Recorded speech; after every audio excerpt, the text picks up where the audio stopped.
देवी जी की जो बाती लगाई जाती है वो लंबी लगाई जाती है। लंबी बाती का प्रमाण अलग होता है। लंबी बाती क्यों लगाई जाती है? भगवान के मंदिर में दीप में, देवियों की पूजन में, लक्ष्मी की वृद्धि के लिए। कौन से देवता के यहाँ लंबी बत्ती लगती है और कौन से देवता के यहाँ गोल बत्ती लगती है, उसका भी प्रमाण बढ़ा। किसी देवी की पूजन करो तो लंबी बत्ती आती है, कुल देवता की पूजन करो तो लंबी बत्ती आती है। किसी मंदिर में किसी देवता को लगाने जाओ तो गोल बत्ती लगती है, उसका भी प्रमाण है। लंबी बत्ती जहां लगाई है, अगर लक्ष्मी के सामने लगाई है तो लक्ष्मी की लंबाई बढ़ती है, लक्ष्मी की वृद्धि बढ़ती है।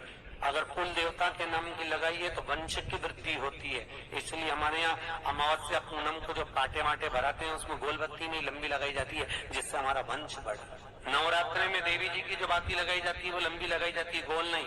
क्यों?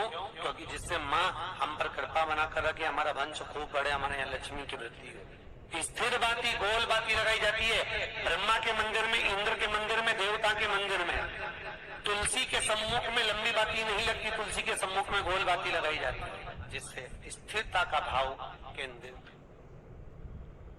पीपल के वृक्ष के नीचे कभी लंबी बाती नहीं लगती, बड़ के पेड़ के नीचे कभी लंबी बाती नहीं लगती, आंवले के पेड़ के नीचे कभी गोल बाती नहीं लगती, आंवले के वृक्ष के नीचे लंबी बाती लगती। कलश पर आम के पल्लव शिव का वर है।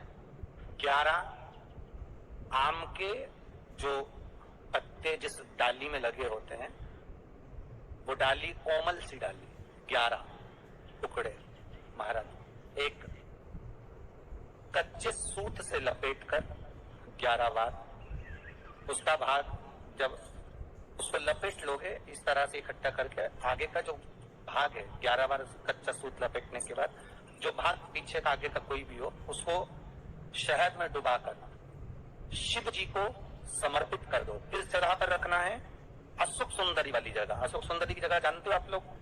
उस जगह पर शहद का मुख, जो शहद आपने भिगोया है, उस शहद का मुख शंकर जी की ओर कर इसी चैत्र के महीने में, इन्हीं नवरात्रि में शंकर भगवान की उस अशोक सुंदरी की जगह पर शहद का भाग शिव जी की ओर रख दें।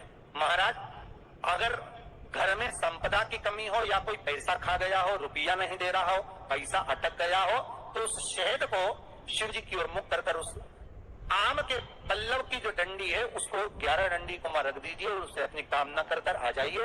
हो सके उस शहद में से थोड़ा सा शहद किसी रुमाल पर, किसी कपड़े में लगाकर उसको रख लीजिए। जिस व्यक्ति से पैसे लेना है, जिस व्यक्ति से पैसे मांग रहे हो, उससे एक बार जाकर मिल लीजिए, एक बार उसको खबर कर दीजिए।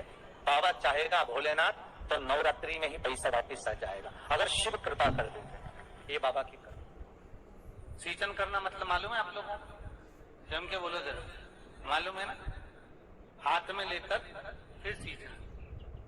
सींचन कहाँ कहाँ किया जाता है, आपको ध्यान में है इस चीज का? हिंदू धर्म में कुछ जगह ऐसी है जहां पर पानी का सींचन किया जाता है। एक, जब नवरात्रि में माता रानी जगदम्बा के जवारे बोए जाते हैं तब जल नहीं डाला जाता, सींचन किया जाता है।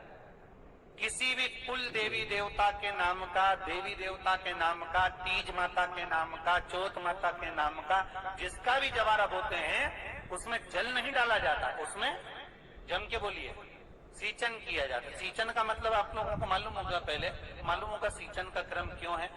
जल डालने से लक्ष्मी स्थिर होती है, पर सींचन करने से वंश और लक्ष्मी दोनों बढ़ते हैं। इसलिए हमारे यहाँ कुल देवी देवता का सींचन का भाव वर्णन किया गया है। सींचन 3 जगह पर होता है। एक, जवारे में। दूसरा,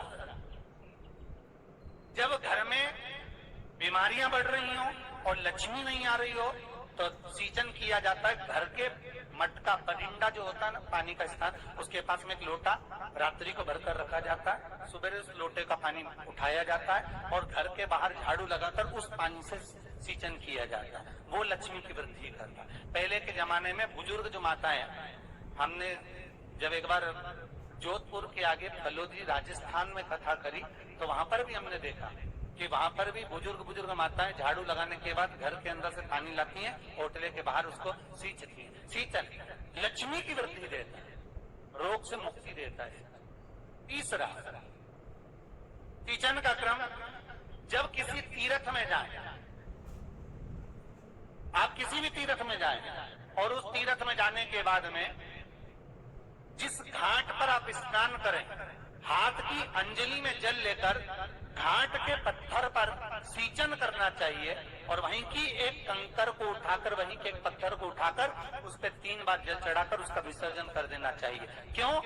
शास्त्र कहता है कि मान लो किसी पूर्वज को, किसी जीव को हमारे यहाँ पिंड नहीं मिला हो, उसकी तिलांजलि ना हुई हो, उसका तर्पण ना हुआ हो, तो उस सींचन से उसका भाग उसको प्राप्त हो जाता है, फिर उसको पिंड की, तर्पण की, जल की जरूरत नहीं पड़ती, वो तर जाता है। ये 3 जगह पर सींचन के महत्व का वर्णन हमारा शास्त्र करता है। जल डालना और सींचने में